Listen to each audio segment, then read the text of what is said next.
Good afternoon. Today I am going to start once again a history, fifth unit from Nazism chapter Ordinary People and the Crimes Against Humanity. How did the common people react to Nazism? As everywhere it was a Nazi world, it was a Nazi ideology. So, everyone, how they have reacted, reacted towards the Nazism, this you will read. Many saw the world through Nazi eyes and spoke their mind in Nazi language. Everywhere there was a Nazi ideology, it was spreading here and there in the world. They felt hatred and anger surge inside them when they saw someone who looked like a Jew. They always hated only the Jew people, those who were undesirable. They marked their houses of the Jews and reported suspicious neighbors. So Jews' houses were already marked. They were seen as undesirable. They genuinely believed Nazism would bring prosperity and improve general well-being. So every people, common people, they were thinking that Nazi have came now. Nazi will bring the prosperity in the world. But not every German was a Nazi. Every German was not a Nazi. Many organized active resistance to Nazism, braving police, repression and death. The large majority of Germans, however, were passive onlookers and apathetic witnesses.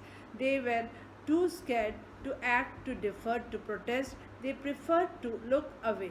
Pastor Nelmore, a resistance fighter, observed an absence of a protest and uncanny silence. He just observed Pastor Nelmore and amongst ordinary Germans in the face of brutal and organized crimes and committed against the people in the Nazi Empire.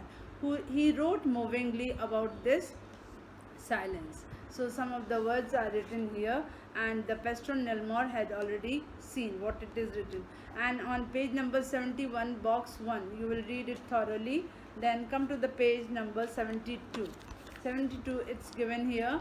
What Jews felt in the Nazi Germany is a different story altogether. Charlotte Brett secretly recorded people's dream in the diary. He always used to record all in her diary. So this was given by Charlotte Brett and later published them in a highly disconcerting book called The Third Reich of Dreams. So that was a book, Third Reich of Dreams, whatever she used to write. She describes how Jews themselves began believing in the Nazi stereotypes about them. They dreamt of their hooked nose. Their looking was something typical. They looked their hooked noses with the black hair and eyes, Jewish looks and bodies movement. The stereotypical images published in the Nazi press haunted the Jews. They troubled them even in their dreams. Jews died many deaths even before they reached to the gas chamber. Before taking a gas chamber, Jews already they died. Then 5.1 knowledge about the Holocaust. What was that Holocaust? It's given here.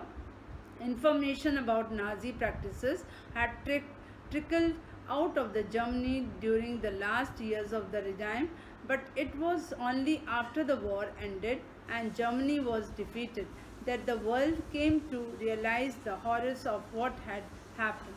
While the Germans were preoccupied with their own plight as a defeated nation emerging out of the rubble, the Jews wanted the world to remember the atrocities and sufferings they had endured during the Nazi killing operations, also called a Holocaust. Nazi killing operation was there just to kill all the Jews. That period it was known as a Holocaust. At its height, a ghetto inhabitant had said to another that he wanted to outlive the war just for half an hour. Presumably, he meant that he wanted to be able to tell the world about what had happened in Nazi Germany.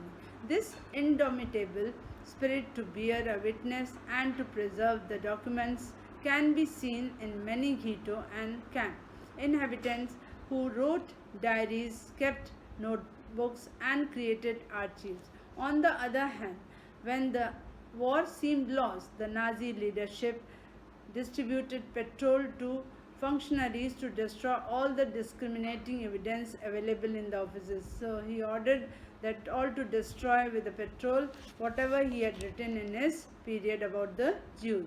Yet the history and the memory of the Holocaust live on in memoirs, fiction, documentaries, poetry, memorials, and museums in many parts of the world today. If you will go to museums and many parts of the world, in a poetry also something is written about all about the Holocaust, how they used to live.